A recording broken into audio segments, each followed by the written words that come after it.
A ver, pero bueno, tú y después para que quedó pendiente Jocelyn Gutiérrez y Claudia Guerrero, ¿sí? Okay. Muchas gracias, tú presidente. También, eso me acuerdo. Muchas gracias, presidente. Rafael Herrera, corresponsal de Sin Censura con Vicente Serrano. Me acuerdo. Buenos días, presidente. Rafael Herrera, corresponsal de Sin Censura con Vicente Serrano. Hace unos días usted hablaba de ética empresarial, presidente, y también ha dicho que la prensa se regula con la prensa.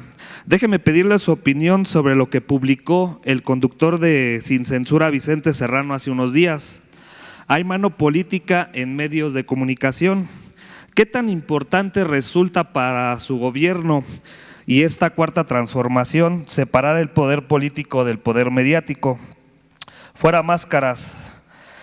El dueño de Animal Político se llama Gerardo Márquez Camacho y es miembro de una familia con vínculos priistas en Hidalgo, como David Penchina, el exdirector de Infonavit, que usted mismo ha dicho que ganaba 700,000 pesos al mes, y Miguel Ángel Osorio Chong, el exsecretario de Gobernación de Peña Nieto. Debe investigarse a esta familia que presuntamente fue beneficiada durante la gestión de Penchina en Infonavit, que llevó a construir miles de casas de interés social. ¿Protegen en Animal Político a Penchina y a Osorio Chong?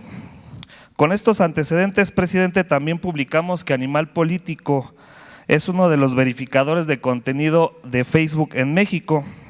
Animal Político define qué es verdad o qué es fake news. Y yo le pregunto, ¿y quién verifica al verificador?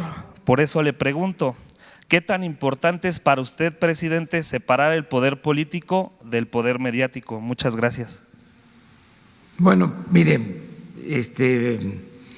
yo creo que lo importante, lo esencial es separar el poder político del poder económico.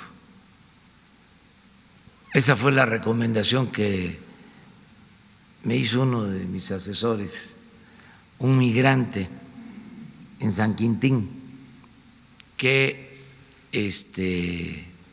lo escuché y estoy totalmente de acuerdo con lo que me expresó hace como 2 años, año y medio, en una gira allá por San Quintín. Me dijo, licenciado, así como el presidente Juárez separó el poder civil del poder de la Iglesia, porque a Dios lo que es de Dios y al César lo que es del César, ahora la reforma que se necesita es separar al poder económico del poder político. Y es sabio el consejo, fue un buen consejo, porque lo que sucedía es que el gobierno estaba al servicio de una minoría, era un comité al servicio de grupos de intereses creados. Entonces, cuando se da la separación de poder económico con poder político, pues el gobierno representa a todos, a ricos, a pobres, a los que viven en el campo, a los que viven en la ciudad, a los que son creyentes, a los que no son creyentes, a todos los mexicanos.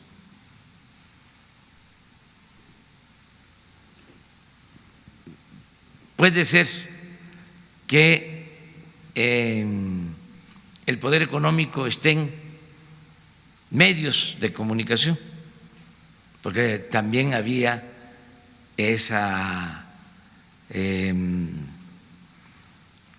mala costumbre, no de ahora, de tiempo atrás, de que se protegían los poderes económicos con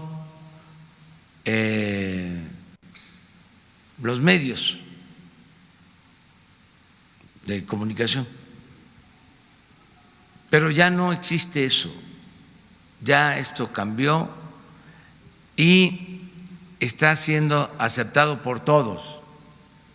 Yo no tengo presión de medios de comunicación, no tengo presión de empresas. A veces hay cuestionamientos a lo que hace el gobierno, pero esto, como lo he dicho en otras ocasiones, es normal en una democracia. Lo importante es no mezclar el poder económico con el poder político, es como no mezclar la delincuencia con la autoridad, porque ese es también otro vicio que había, el que se aliaba la delincuencia con la autoridad y no había fronteras. Imagínense en un municipio en donde el secretario de Seguridad Pública lo propuso la delincuencia, pues ya no hay ninguna garantía de seguridad para los ciudadanos. Y así era, porque en las campañas para ganar recibían dinero, era triunfar a toda costa, sin escrúpulos morales de ninguna índole. Por eso es importante la moralización del país. Entonces, ganaban y había que entregarles la Secretaría de Seguridad Pública y luego la Secretaría de Obras y luego ya de plano la presidencia municipal completa. Entonces, esto tiene que irse erradicando, acabando. Hay que separar. Una cosa es la delincuencia, otra cosa es la autoridad. Una cosa son los negocios privados y otra cosa son los negocios públicos. Nada de mezcolanza. Y no utilizar al gobierno para proteger intereses de particulares. Precisamente en ese sentido, presidente, entonces se va a investigar por parte de su gobierno esta situación que duró muchos años con Penchina y con Osorio Ya que Chong. dijimos de que no vamos nosotros a abrir expedientes, lo he dicho con mucha claridad. Si está la denuncia. Solo que haya denuncia. Y eso corresponde a la Fiscalía General. Darle seguimiento, también el compromiso de no detener ninguna denuncia, de no impedir, obstaculizar una denuncia, de no hablar con el fiscal para decirle, me congelas ese expediente. Ya no es el tiempo de que no se podía tocar al intocable, ya es otra cosa, ya no hay impunidad. Pero nosotros no promover estas denuncias, lo dije hasta en la toma de posición, porque entonces tendríamos que abrir muchísimos expedientes, no habrían juzgados suficientes, cárceles, y estaríamos dedicados a eso. Imagínense cuánto desgaste y no podríamos sentar las bases del México del futuro. Muchos pueden decir, es que si se mete a la cárcel a los corruptos, así ya se construye un México distinto, nuevo. No necesariamente. Lo más importante es que el marco legal cambie, que se pueda castigar la corrupción y gobernar con el ejemplo, y que sea mal vista la corrupción, que podamos estigmatizar la corrupción, aunque no les guste a mis adversarios, pero decir guácala, fuchi, ishcareca al corrupto, o sea, que el que tenga una mancha de corrupción no se la pueda quitar ni con todo el agua del Grijalba y del Usumacinta y del Golfo de México. Que no se celebre la corrupción.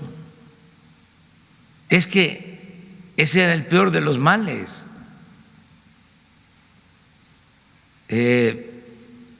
No perdían ni siquiera su respetabilidad.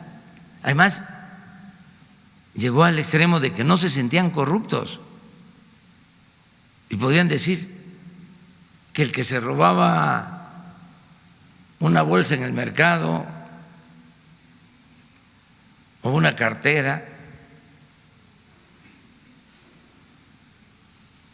era un ladrón, y ellos estaban haciendo negocios,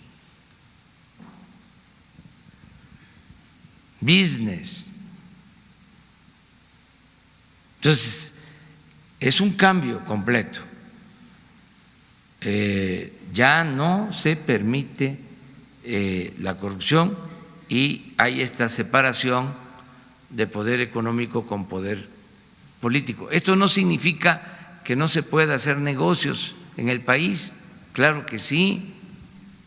No podríamos sacar adelante a México solo con la inversión pública, se requiere la inversión privada, pero es un proceso para que las empresas privadas, particulares, también actúen con un código de ética.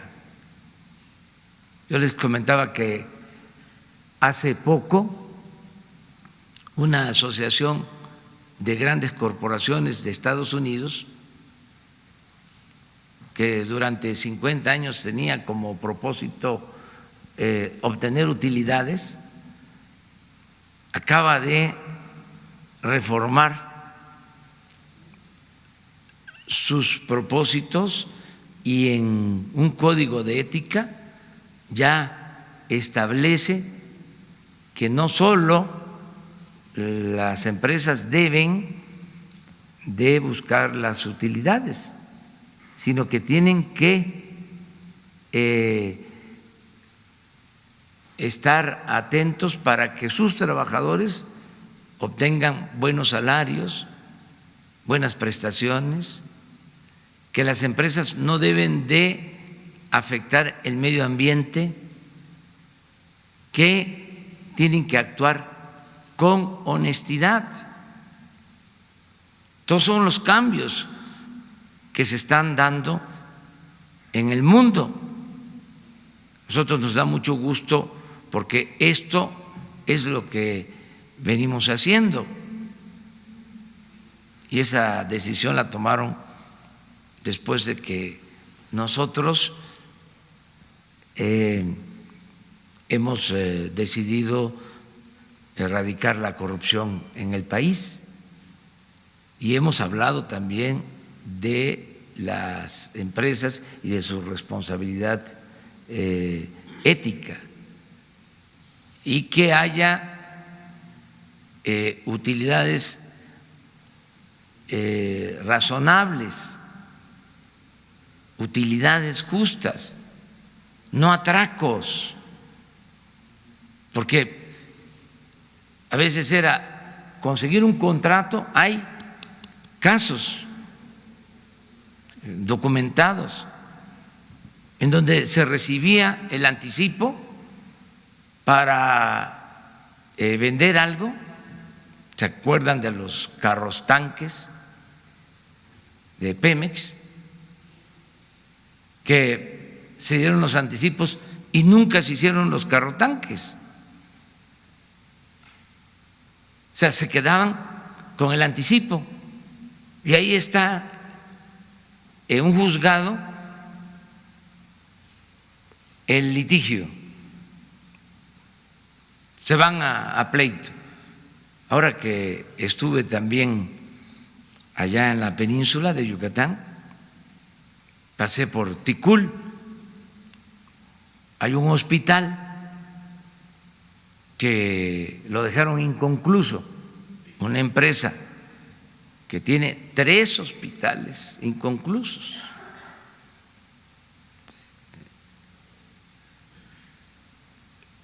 De estos contratos que daban, que les llaman APP, por los cuales el gobierno del Estado o el gobierno federal tiene que pagar muchísimo dinero. Si un hospital cuesta 500 millones, terminan pagando en 20 años 5,000 millones, 10 veces más y a veces 20 veces más. Y antes se comprometía el presupuesto de los estados, eran acuerdos con Hacienda, y al constructor se le pagaba año con año. Bueno, se sigue pagando porque ni modo que no pagáramos esas deudas con este sistema que establecieron en el periodo neoliberal. Y entonces, en este hospital que dejan a la mitad,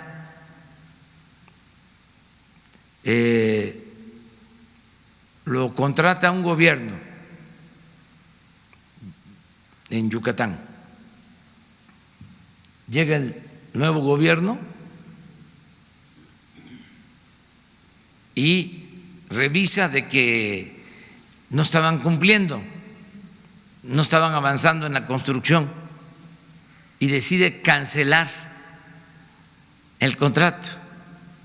Entonces ahora la empresa está pidiendo de indemnización por daños, porque se detuvo el contrato, 150 millones de pesos.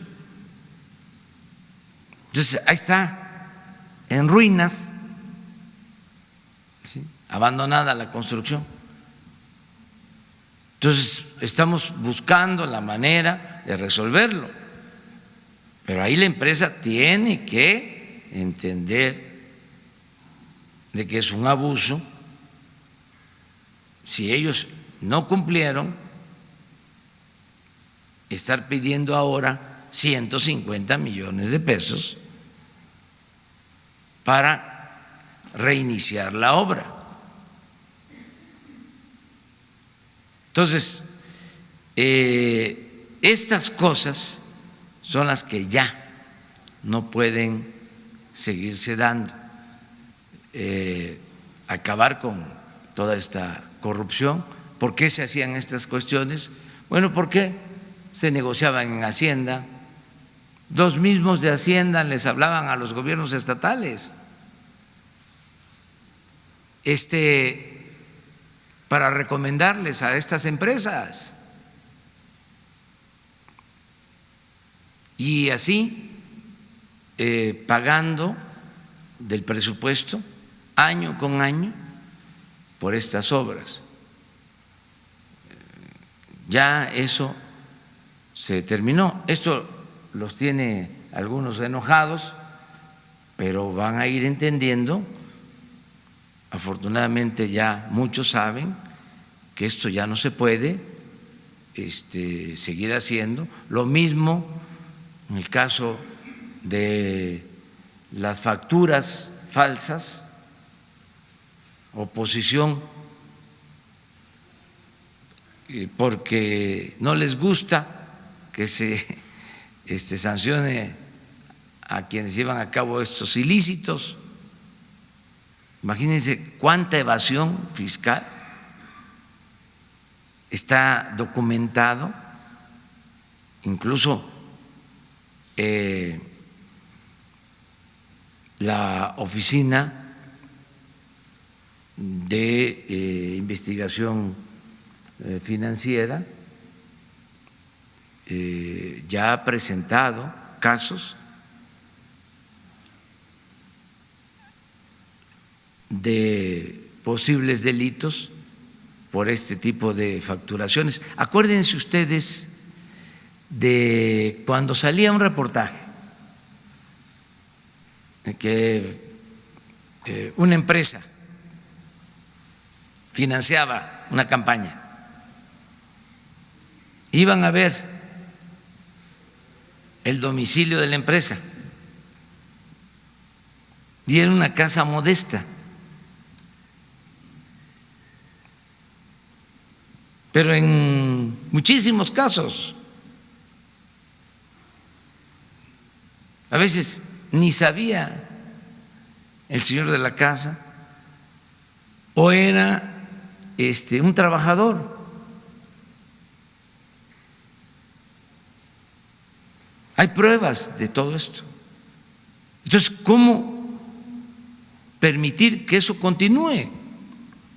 ¿Cómo oponerse a que sea delito grave el falsificar facturas, el que haya empresas fantasmas?